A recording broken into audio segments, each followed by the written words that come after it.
Joining me now is our year-end political panel with all of our Ottawa journalists, David Akin, our chief political correspondent, Mike Lecouteur, and Abigail Beeman. Thank you all for joining us. It's been quite a busy year for all of us here at Ottawa. We have been running on stories since basically February. That's when the first big one really exploded onto the scene, and that was SNC-Lavalin. Mike, let's start with you. Tell me a little bit about how this story came to light and how it played. Well, with the Globe and Mail coming out and saying that there was this deferred prosecution pressure by the PMO, and of course Trudeau coming out straight away and saying it's false. And I think that is still sort of hanging out there.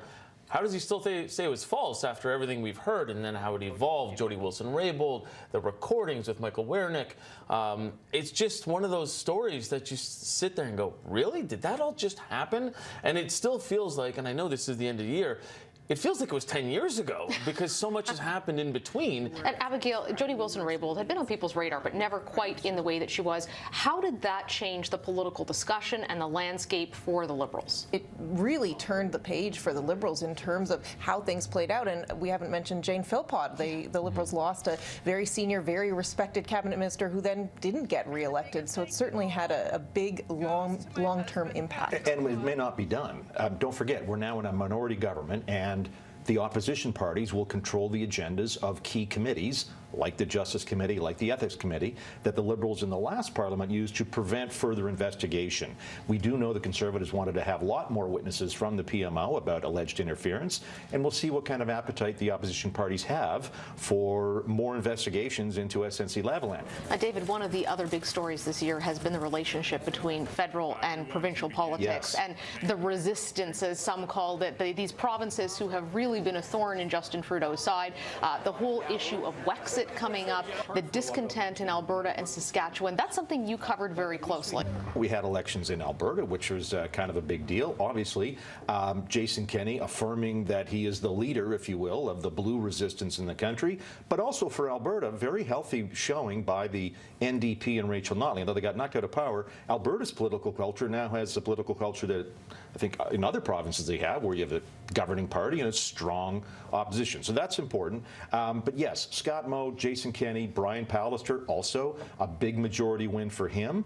Again, a Conservative premier, joining with Blaine Higgs out there in New Brunswick. So we've got these Conservative-minded premiers that clearly are looking at a minority prime minister and thinking, it's time to rewrite those things, and we will see if the provinces can agree together, because there is some dissension among provinces, and if they can agree and get their act together, I think they can force some change that they want from a federal government. But one member of that resistance that I think has now almost broken ranks a little bit was right after the campaign, right after the election, you saw Doug Ford stand out there and say, you know what, that was all politics. I was the punching bag, I was the piñata for Trudeau throughout this entire campaign.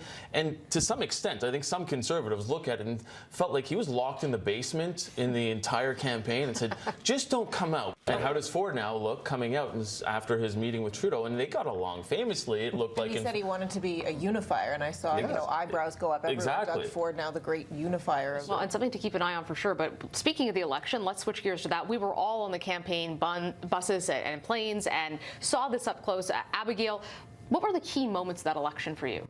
I shouldn't have done it. I should have known better.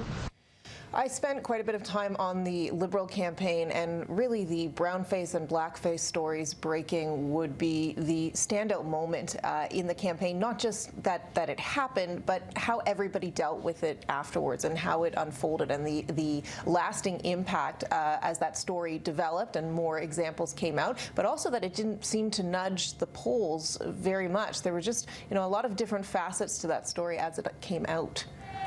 I think the Bloc had the best campaign and result. Listen, whenever I look at elections, what did each party want? What was their objective going in? Did they accomplish their objective? And I think except for the Bloc Québécois, you could say, no, parties didn't accomplish their objective necessarily, in the sense that the Conservatives clearly wanted to be the government, and I know that a year ago that might have been unrealistic, but they had a shot. Even though they won the popular vote and got a lot more seats, of course, they're now looking for a new leader.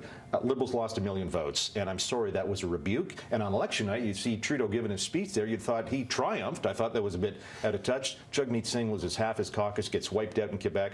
terrible night. And the Green Party, let's not forget them. They've been looking for some sort of breakthrough, and I know they won 3 seats at a general election and whoop-de-doo, but they were polling much better. I think they need to, as they go through another leadership race, they need to say, do we want to win? Because we need to get more organized as a party for that. We just have about a minute and a half left, but the Conservative Civil War and the meltdown that's happened there. Andrew Scheer taking the brunt of this, resigning as a leader. Abigail, take us through that a little bit. Well, I think that, you know, in a minority government, the Liberals can breathe a small sigh of relief in the short term here with Andrew Scheer resigning, that they don't have to worry in terms of getting things passed, because nobody wants to go to an election here. But the Conservatives need to do a lot of figuring out in terms of their next steps. David, how dangerous is this to the Conservative Party? Are they going to eat themselves? Let me say this. The NDP and the Conservatives are movement parties. In 2015, New Democrats said, our movement isn't here anymore. Tom Mulcair took us too much to the center. They ditched Tom Mulcair in favor of a more true to the movement kind of leader in Jagmeet Singh. And how did that work out in the next election for the NDP? Not very well. Conservatives need to ask themselves, movement, or do we want to win? And I think that's going to be the real hinge for this upcoming leadership race. Mike, very nasty. We just have a few seconds left, though. Top 3 contenders you think for this race? Well, I'm hearing Pierre Poilievre, which I think is somewhat ridiculous, but probably Aaron O'Toole, and then the 2 names of people who were once in the party, you know, Rona Ambrose and Peter MacKay. And I think MacKay said it properly when, you know, we talk about eating themselves. Right after the election, Conservatives had a breakaway on an empty net goal and still didn't put it in the net. Okay, well, that wraps up our end of year political discussion. We could talk for an hour about this, but thank you all so much for joining us and for all your hard work this year. Happy New Year.